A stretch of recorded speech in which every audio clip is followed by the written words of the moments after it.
چلیے شروع کرتے ہیں۔ مفتی سلمان اظہری صاحب کو قیامت کے بارے میں بہت ہی اچھا بیان ہے، بیان کو ضرور سنیں۔ مخفی انداز میں ارشاد فرمایا، جتنا پوچھنے والے کو معلوم ہے اتنا ہی پوچھے جانے والے کو بھی۔ ہاں یہ اور بات ہے کہ میں اس کی علامتیں تمہیں بتا دیتا ہوں۔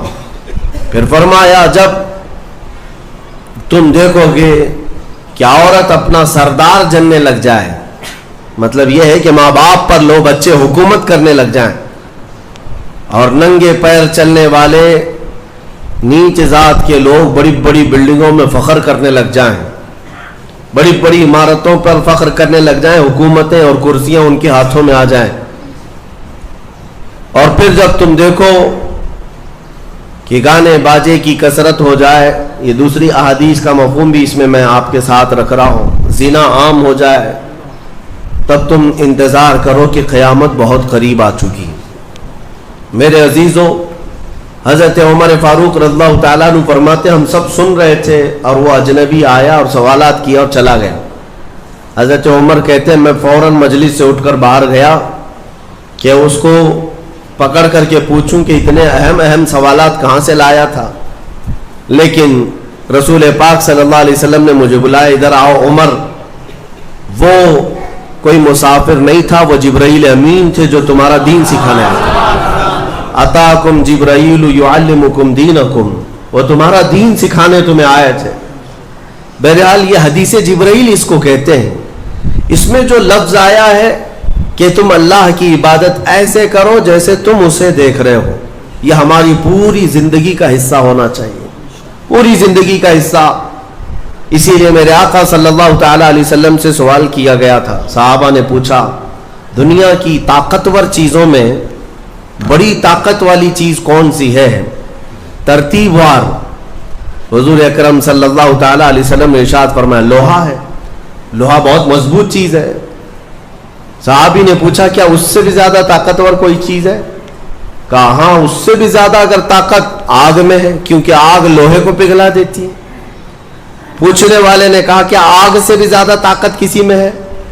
حضور نے فرمایا ہاں پانی میں ہے، پانی آگ کو بھی بجھا دیتا ہے، پانی کی طاقت بہت زیادہ ہے، سونامی پانی ہی سے تو آتا ہے۔ اور اس کے بعد پھر پوچھنے والے نے کہا کیا پانی سے بھی زیادہ طاقت کسی کی ہے؟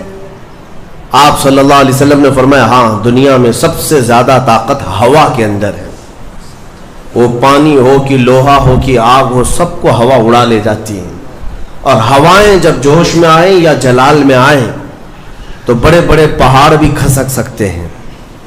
ہواؤں کی طاقت کا اندازہ تم نہیں لگا سکتے، گھروں کی چھتیں اکھاڑ لیں گی اور لوگوں کو تہس نہس کر دیں گی ہوائیں اگر جلال میں آئیں۔ تو پھر پوچھنے والے نے پوچھا کیا اس سے بھی زیادہ طاقت کسی کے اندر ہے؟ حضور پاک صلی اللہ علیہ وسلم نے فرمایا ہاں ایک چیز میں ہے اور اس سے زیادہ پھر کسی کی چیز میں نہیں۔ پوچھا وہ کیا ہے؟ میرے آقا صلی اللہ علیہ وسلم فرماتے ہیں اس ہاتھ میں ہوا سے زیادہ طاقت ہے جو اللہ کی راہ میں عطا کیا تو دوسرے ہاتھ کو خبر نہ ہوگی۔ یہ اخلاص والا ہاتھ، اخلاص والا ہاتھ کہ اسے خود خبر نہ ہوئی ہو کہ اس نے اللہ کی راہ میں دیا ہے تو کتنا دیا، کیسے دیا۔ میرے عزیزوں یہ اس کو اخلاص کہتے ہیں، یہ خالص اللہ کے لیے دیا، خالص اللہ کے لیے دیا، اس کی طاقت بہت زیادہ ہے۔ اب آپ کو میں وہ نکتہ بھی سمجھا دوں، اولیاء اکرام کی کرامتیں سنتے رہتے ہیں، میاں وہ کیا کھا کر کے اتنی طاقت بنائے تھے۔ غوث پاک رضی اللہ تعالیٰ عنہ بغداد میں بیٹھے ہوں اور دریا میں اگر سیلاب یا طوفان آ جائے اور کشتی بھنور میں پھنسنے لگے تو کئی واقعات ہیں کہ کشتی میں بیٹھے ہوئے مسافروں نے دیکھا کہ غوث پاک تشریف لائے، ان کی کشتی کو سل دیا، سنبھالا۔ جن کشتیوں میں پھٹن تھی یا پانی آ رہا تھا، یہ طاقت کیسے، یہ تصرف کیسے ان کے پاس حاصل ہوا؟ کوئی کھانا پانی ایسا ہے دنیا میں جس کو کھانے کے بعد اتنی بڑی طاقت مل جاتی ہے؟ میرے عزیزوں یہ اولیاء کاملین کے پاس جو بھی طاقت تھی وہ اخلاص کی طاقت تھی، وہ جو عمل کرتے تھے وہ خالص اللہ کے لیے کرتے تھے، خالص اللہ کے لیے، اور وہ اپنے آپ کو تک فنا کر چکے ہوتے اللہ رب العزت کی بارگاہ میں۔ اسی لیے میرے عزیزوں ان طاقتوں کے سامنے دنیا کی کوئی طاقت ٹک نہیں پاتی. اخلاص کی طاقت. آج تم کر کے تو دیکھو, اللہ رب العزت کی بارگاہ میں اگر مخلص ہو گئے تو شیطان جو چیلنج کر کے آیا تھا اللہ کی بارگاہ میں, لَأَقْعُدَنَّ لَهُمْ صِرَاطَكَ الْمُسْتَقِيمَ, مولا میں تیرے سیدھے راستے پر بیٹھ جاؤں گا, جو بھی تیرے سیدھے راستے سے گزرے گا میں اس کو بہکاؤں گا, کبھی دائیں جانب سے, کہیں بائیں جانب سے, کبھی آگے سے, کبھی پیچھے سے. قرآن کی آیت میں بتا رہا ہوں آپ کو, 8ویں پارے میں اللہ نے فرمایا, شیطان یہ چیلنج کیا اللہ سے, قیامت تک تو مجھے مہلت دے دے, میں تیرے بندوں کو بہکاؤں گا. اور پھر اللہ تبارک و تعالیٰ سے وہ کہتا ہے کہ ان سب کو سیدھے راستے سے میں ہٹاؤں گا. لیکن شیطان نے اخیر میں ایک جملہ یہ بھی کہا, مولا یہ جتنے بھی سیدھے راستے پر چلیں گے ان کو بہکا تو دوں گا, الا عبادک منہم المخلصین, مگر تیرے وہ بندے جو اخلاص کے ساتھ تیری عبادت کرتے ان پر میرا داؤ نہیں چل سکے گا, میں انہیں نہیں بہکا سکوں گا. اب اندازہ کرو کہ شیطان جس کے پاس ساری طاقتیں آ جاتی ہیں باطل طریقے سے وقتی طور پر, وہ عاجز آ گیا, تو پھر دنیا کی یہ چھوٹی موٹی طاقتیں تمہارا کیا بگاڑ لیں گی. اگر اخلاص تمہارے اندر آ جائے, خلوص کی دولت آ جائے, دنیا میں جو کچھ بھی کر رہے ہو سب دکھاوے کے لیے نہیں ہے. کچھ عبادتیں ایسی ہیں جو تمہارے ساتھ راز رہے تمہارے اور تمہارے پروردگار کے بیچ. ہر بات کی تشہیر کرنا ضروری نہیں ہوتا کہ لوگوں کی مدد آپ نے کیا تو پیپر میں چھاپ دیا, اور آپ کوئی نیکی کر رہے ہیں تو ضروری نہیں ہوتا کہ ہر چیز کی تشہیر کی جائے. ہاں کچھ چیزوں میں حکمت اور مصلحت ہو سکتی ہے کہ لوگوں کو نیکی کی طرف بلانے کے لیے اعلان کیا گیا ہو, لیکن ہر چیز میں نہیں. عزیزان گرامی وقار, اخلاص جب کسی کے پاس ہو تو ایک اور حدیث میں آپ کو بتا دوں, بندے جو عبادت کرتے ہیں نا یہاں پر دنیا میں بھی, سب کا کچھ نہ کچھ ایک غرض ہے, کچھ نہ کچھ ایک مقصد ہے. آپ نماز کے لیے آئے ہیں یا نیکیاں کر رہے ہیں یا گناہوں سے بچ رہے ہیں تو کوئی تو غرض ہوگی. ہاں دو میں سے ایک چیز ہوگی, جہنم کا خوف ہوگا, اللہ کے عذابات سے ڈر لگتا ہوگا اس لیے نماز پڑھ لیتے ہیں, پوری اپنی صحیح کر لیتے ہیں, یا تو پھر جنت کی نعمتوں کا شوق ہوگا کہ جنت میں جانا ہے, صحابہ تابعین اولیاء کاملین کے پڑوس میں رہنا ہے. یا تو شوق ہے یا تو ڈر ہے, اور یہ دونوں چیزیں بندے کو عبادت کرواتی ہیں.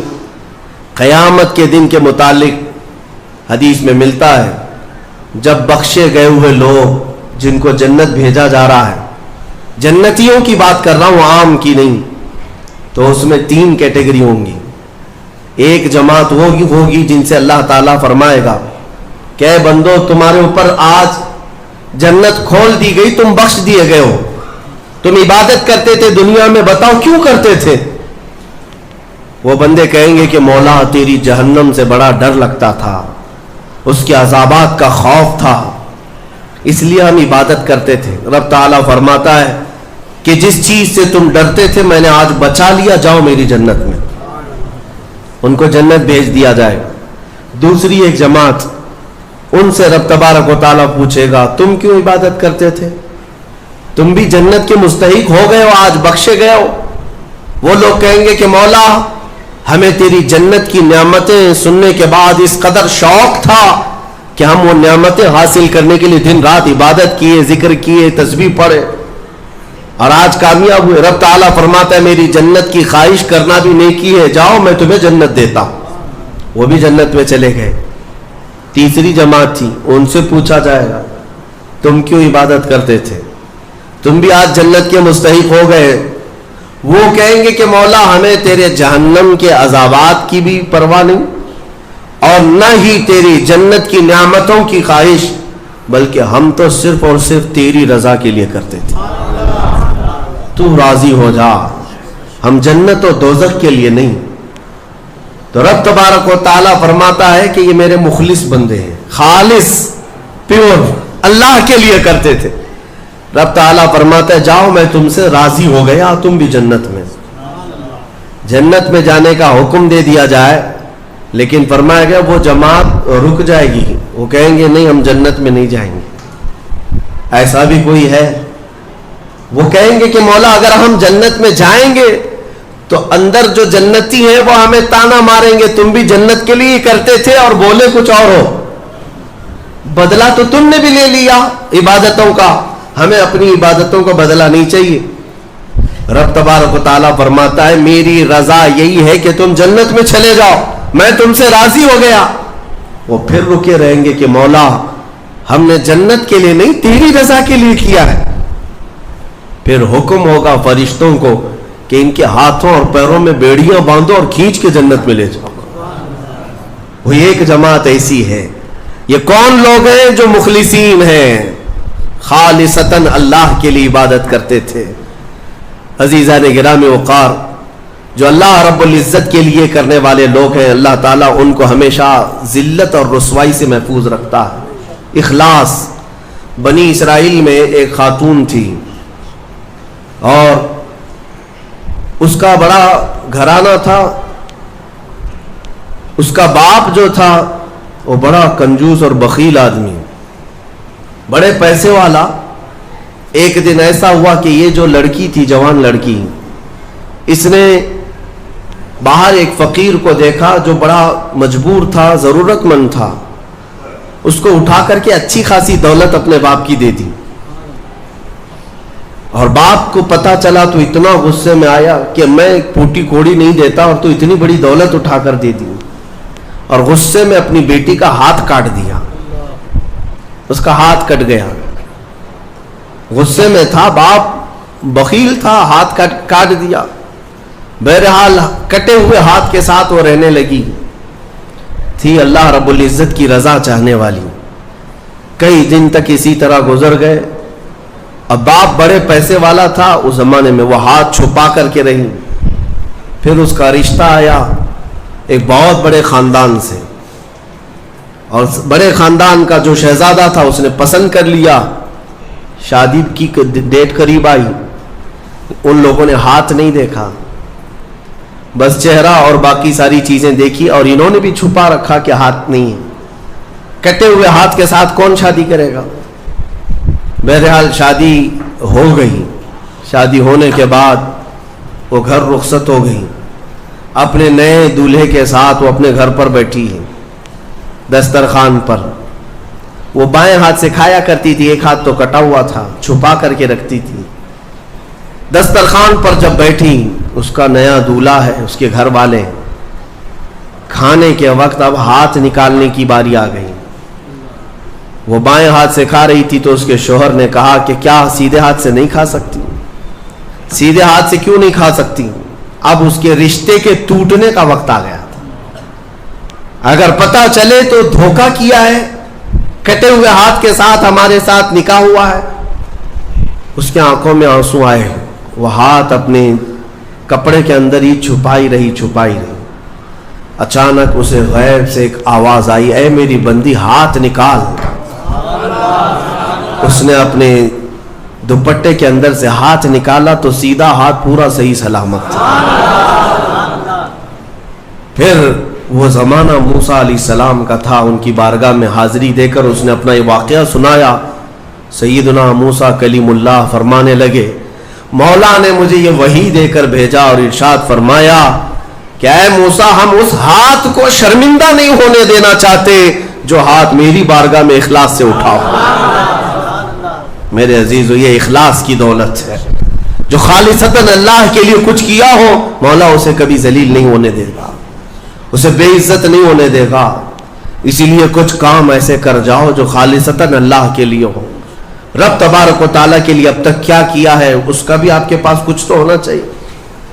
اگر اپنی زندگی میں آپ احتساب کریں, اپنا ہی محاسبہ کریں کہ میں جوانی سے لے کر اب تک جتنے کام کیا ہوں, کوئی کام ایسا ہے جو خالص اللہ کے لیے کیا ہو؟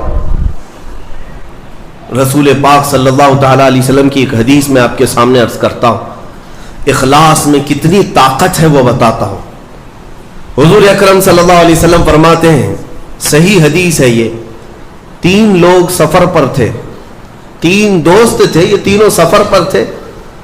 اور یہ پہاڑوں کے راستے سے جا رہے تھے. ایک پہاڑ کے غار میں ان لوگوں نے پناہ لینے کے لیے تھوڑی دیر آرام کیا اور بارشیں شروع ہو گئیں, طوفانی بارش. اور ایسی بارشیں آئی کہ پہاڑ کے پتھر کھسکنے لگے اور بہت بڑی چٹان کھسک کر کے یہ غار کے منہ پر آ کر گر گئی. غار بند اور یہ اندر 3 بیٹھے ہوئے ہیں. ہاتھ کے ہلانے سے تو پتھر جانے والا نہیں, ایک بڑی چٹان گر کر کے بند ہو چکی, ان کی قبر وہیں بننے والی. 3 لوگ ہلا کر کے کیا ہٹا سکتے تھے؟ اب تینوں لوگوں نے کیا کیا؟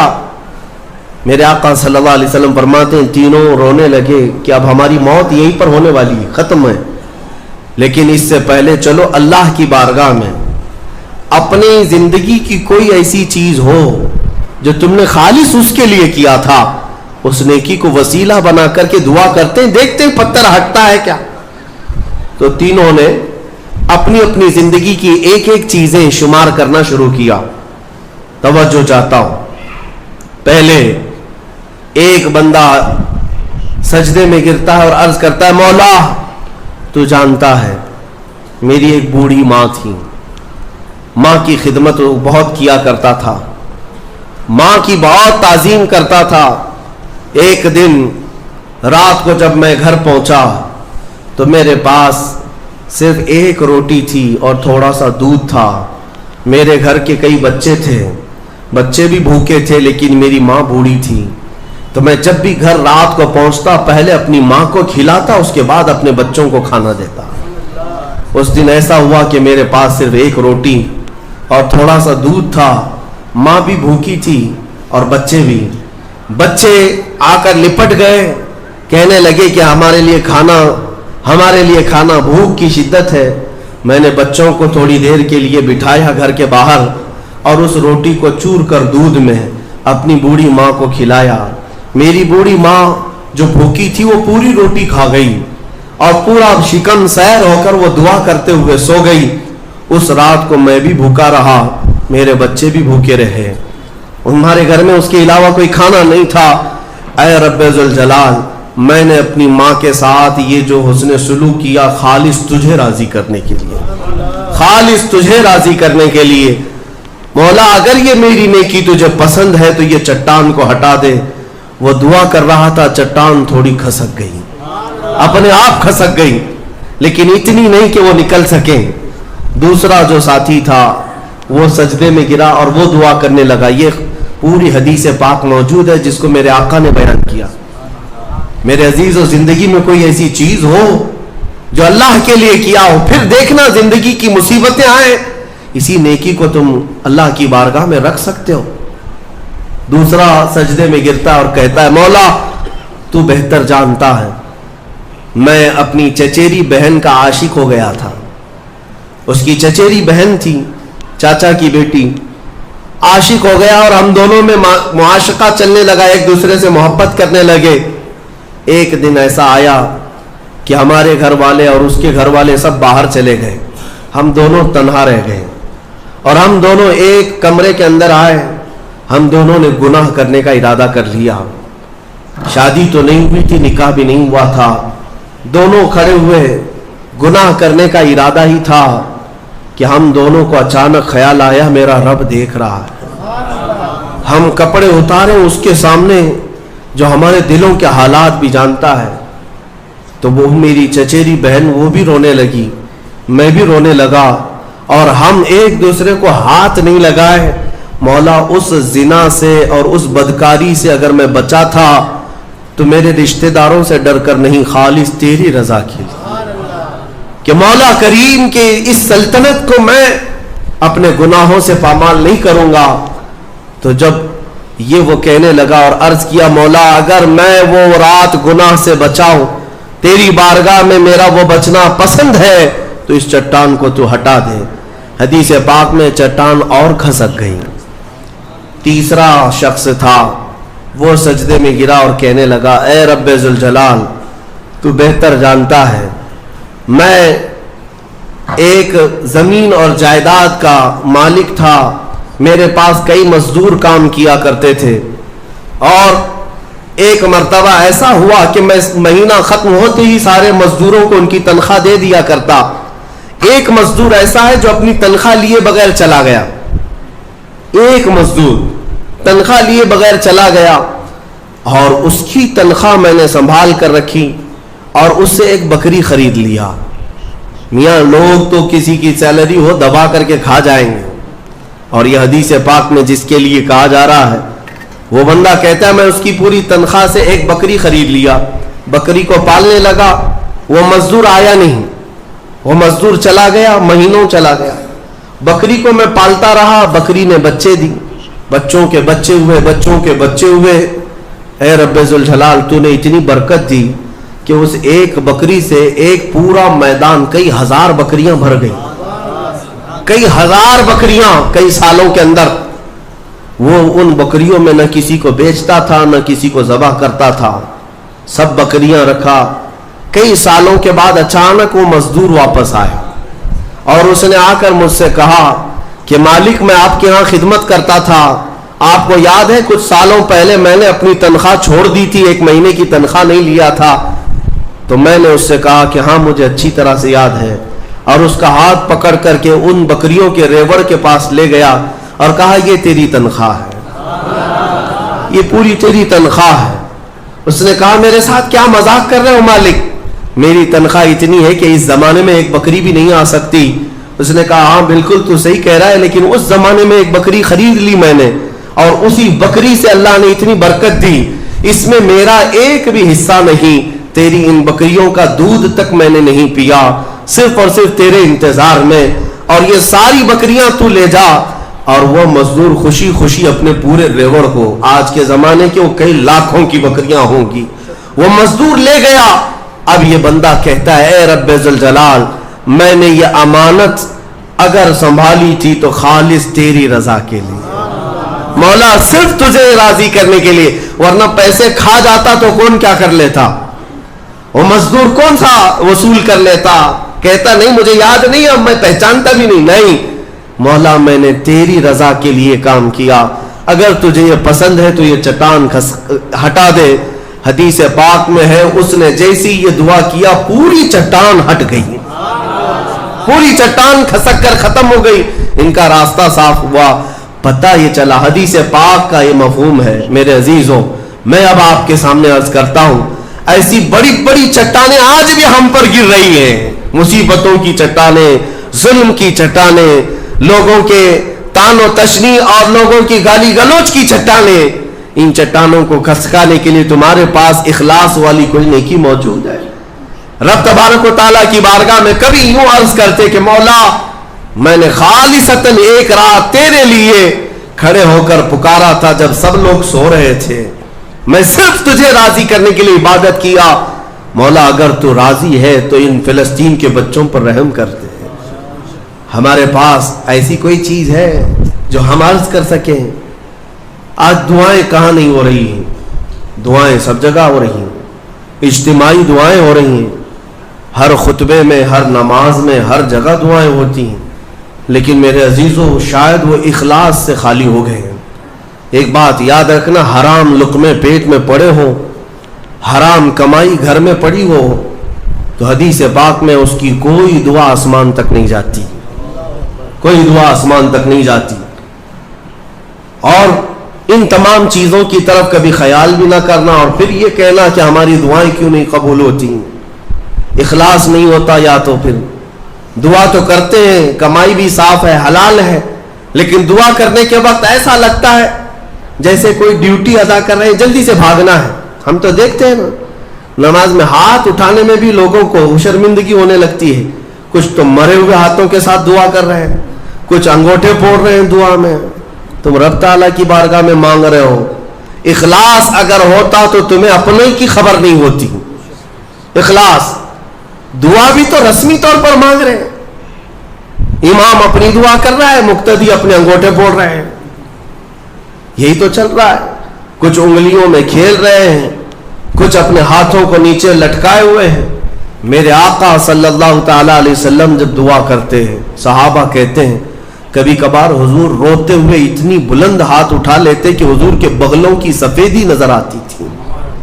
خانہ کعبہ کے پاس حرم پاک میں کبھی حضور دعا کرتے ہیں. میرے عزیزو دعا ایک طرح سے بھیک مانگنا ہے, اور وہ بھی پروردگار عالم کی بارگاہ میں. اور تمہارے انداز دیکھے جاتے ہیں, تمہارا اخلاص بھی دیکھا جاتا ہے. مانگنے میں ہی تم سیریس نہیں ہو, صرف رٹی رٹائی ہوئی چیزیں بولے جا رہے ہو. یعنی کسی نے یاد کرا دیا بس وہی بولے جاؤ. تمہارا دل کب کہہ رہا ہے, دل کی حضوری کے ساتھ کب کہہ رہے ہو. کچھ چیزیں خاص ہیں, صغیرہ کبیرہ ہمارے معاف کر دے, اس کو پتہ ہی نہیں صغیرہ کون ہے کبیرہ کون ہے. یہ تو رٹی ہوئی چیزیں بولے جا رہے ہو نا. اے اللہ ہمارے صغیرہ کبیرہ معاف کر دے. کیا ہے صغیرہ کبیرہ؟ کچھ پتہ نہیں, مولوی صاحب نے سکھایا تھا. دل کا جب حضور نہیں, دل کا اخلاص نہ ہو تو پھر کیا چیز مانگ رہے ہو اللہ کی بارگاہ میں. اخلاص یہ سب سے بڑی طاقت ہے. اگر یہ نہیں ہے تو عبادتوں کی جان ہی نہیں ہے. عبادتوں کی جان ہی نہیں ہے. عبادتوں کی جان اخلاص ہے. یہاں تک کہ امام غزالی رحمۃ اللہ تعالی علیہ نے ایک واقعہ ایسا بھی لکھا ہے, وہ پڑھنے کے بعد مجھے بڑی حیرت ہوتی ہے. ایک بزرگ تھے, 30 سال تک انہوں نے پہلی صف میں کھڑے ہو کر نماز ادا کی. 30 سال تک ایک بھی نماز ان کی تکبیر اولا بھی نہیں چھوٹی امام کے پیچھے. تکبیر اولا, امام جب پہلی تکبیر باندھ رہا ہے اس تکبیر میں وہ حاضر رہتے تھے. جماعت تو دور کی بات ہے, چھوٹنا, پہلی تکبیر کبھی نہیں چھوٹی 30 سال تک. 30 سال کے بعد ایک دن ایسا اتفاق ہوا کہ وہ مغرب میں لیٹ ہو گئے, 1 رکعت ہو گئی تھی. اور 30 سال کے بعد صفیں بھر گئی تھی, پیچھے جگہ ملی. وہ آئے اور کہا آج اگر میں پیچھے نماز پڑھوں گا سب گھوم گھوم کے مجھے دیکھیں گے. 30 سال سے جو پابند تھا کہاں گیا کہاں گیا. ہوتا یہی ہے سب, وہ شرمندگی کے مارے کہ لوگ مجھے دیکھیں گے کیا سوچیں گے, گھر چلے گئے. گھر جا کر مغرب پڑھ لی.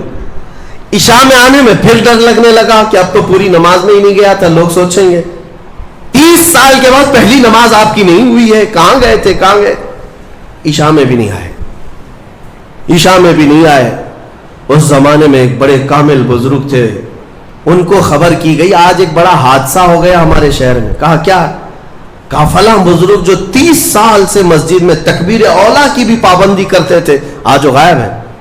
تو اس بزرگ نے فرمایا چلو ہم ملتے ہیں. جا کر کے ملے کہ کیا ہے, طبیعت خراب ہو گئی, علیل ہو گئی, کیا ہوا؟